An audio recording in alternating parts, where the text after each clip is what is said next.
Hello, Slate on UMTV. This is Alex Meraz. And this is Kyle Gordon. Thanks for being here. Hey guys, welcome back to UMTV's The Slate. I'm Nick Maslow. And I'm Jenny Hamilton. This week on The Slate, two UM students discuss the new Twilight movie, New Moon. And we have an exclusive interview with the stars from New Moon. Also, Danny opens our eyes to the world of vampires. And we give you our top 5 sexiest vampires in film history.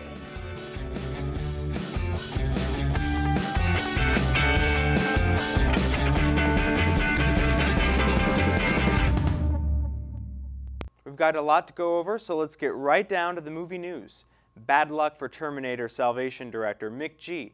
And we're not talking about box office numbers here. The filmmaker hoped to begin production on a 20,000 Leagues Under the Sea movie in February. Things were looking great. Disney gave its blessing. Will Smith signed on to star. Then, the Mouse House pulled the plug. But don't call Mick G a quitter. The man without a real name is working hard on a 5th Terminator film, with Christian Bale returning as John Connor. I, for one, would like to see Common play every other character. Would you find Keanu Reeves believable as a samurai?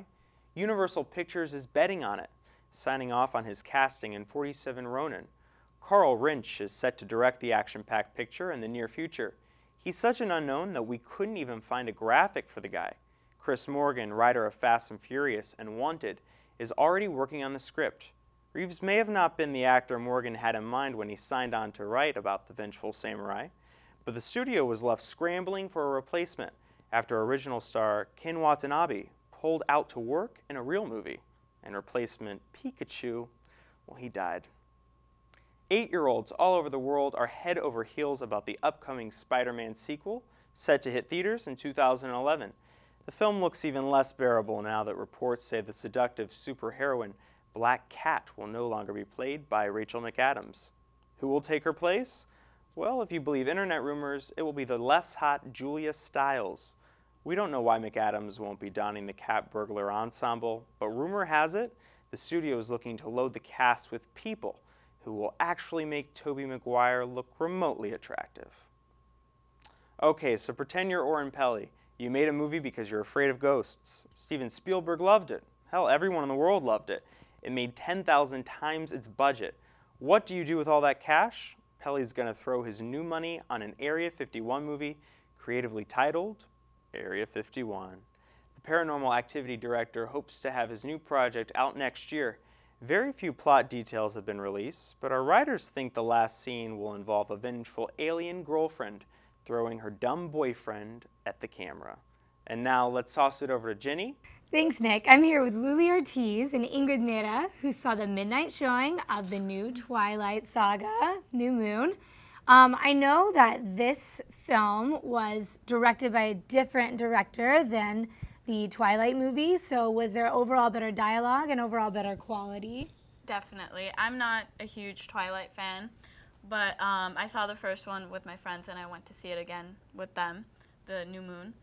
And it was definitely better. I wasn't as sort of bored as like the first one. There's so many sort of like lags, and it was just like so much staring and like I don't know. This one was better. Like I got into it a little bit. I'm a fan, and but I still think there was a lot of action. There's a difference, but the dialogue itself, it still had that that bit romantic.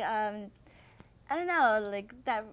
Overly cheesy, exactly. almost. So I mean, but that's it. That's the whole theme about it, and that's what attracts girls. I mean, that's what that's the people that go watch it. That's what they're looking for. They love the romantic. Overall, who do you think does a better job, Taylor or Robert?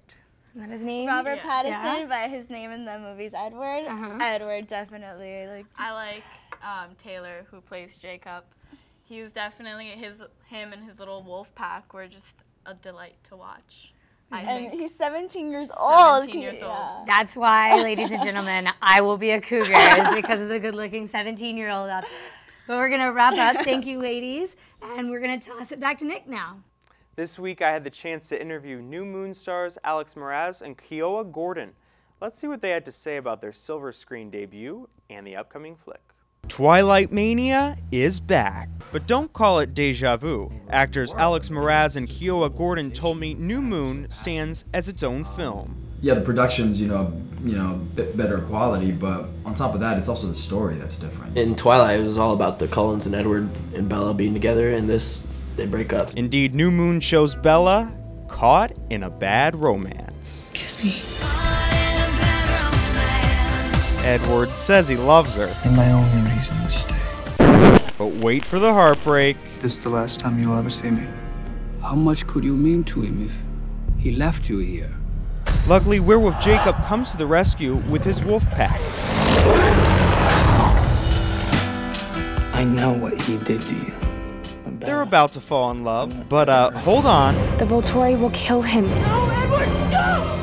I'm scared. Along the way, new characters are introduced. Which automatically makes it a more visceral, exciting, faster paced, kind of film. And I think it's something that not just women are going to be into, not just girls, it's also bringing the male audience as well. The film's success is a feat, given its fast production. About a year ago, I sat across from Eddie Gathecki and Taylor Lautner, and I asked them if a sequel was on its way.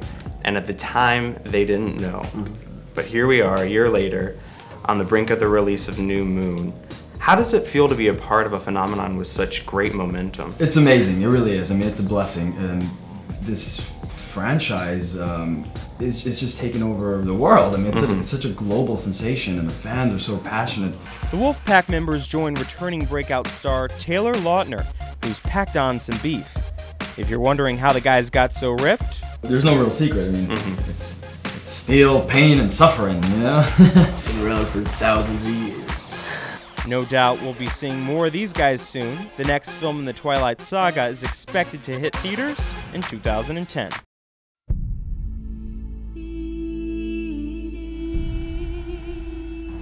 Hey, I'm Danny Barra, and I'm on a quest, searching for this girl named Bella. I mean, she's not that hot. Actually, she's pretty hideous. But I heard she was easy, so I'd hit. Anyway, it turns out that I'm not the only one looking. There's vampires running around, and there's werewolves running around, and they're all going crazy looking for this one not singularly attractive girl. When I heard about vampires and werewolves, I was thinking, well, I'm guessing the werewolves are actually gonna have like body hair and stuff, and the vampires would not come out in broad daylight. But apparently not. Instead, they're just a bunch of Abercrombie models who like to prance around topless and then randomly turn into animals. If you haven't noticed, I'm in a forest. And here in this forest hangs out this Bella chick, and I don't know why. She's weird, she has no friends, she's like white and ugly. Some guy named Edward Cullen, and word on the street is this guy likes to put peanut butter on his hair, and he bathes in glitter, and just a weird guy. And honestly, from what I hear, and this is between you and me, folks, didn't take him for the heterosexual type. Well, then bring in this other guy. His name is Jacob, and he looks like the guy from Indian in the Cupboard. Like, Dances with Wolves was made about this guy. This dude does not wear a shirt. He does not have any clothes in his closet. Before I go, guys, let me just give a word of advice to all of you. Stay single, my friends. Now let's move on to Take 5. This week, we give you our top 5 sexiest vampires in film history. All right, so let's get to it. At number 5, Brad Pitt is even sexier as a vampire in Interview with a Vampire. I'm flesh and blood, but not human. I haven't been human for 200 years. At number 4, Eddie Murphy as Maximilian in Vampire in Brooklyn. I'm Maximilian, a connoisseur of death, you might say.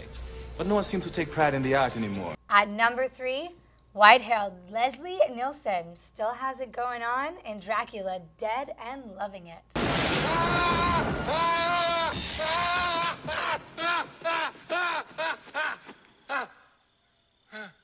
At number 2, the mesmerizing Bela Lugosi as Dracula. Come here. Indeed. And finally, the sexiest vampire in film history.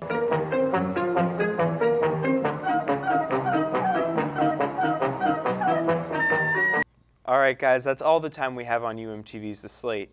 Be sure to check us out on YouTube and Facebook, along with the other great shows on UMTV. more wolfbane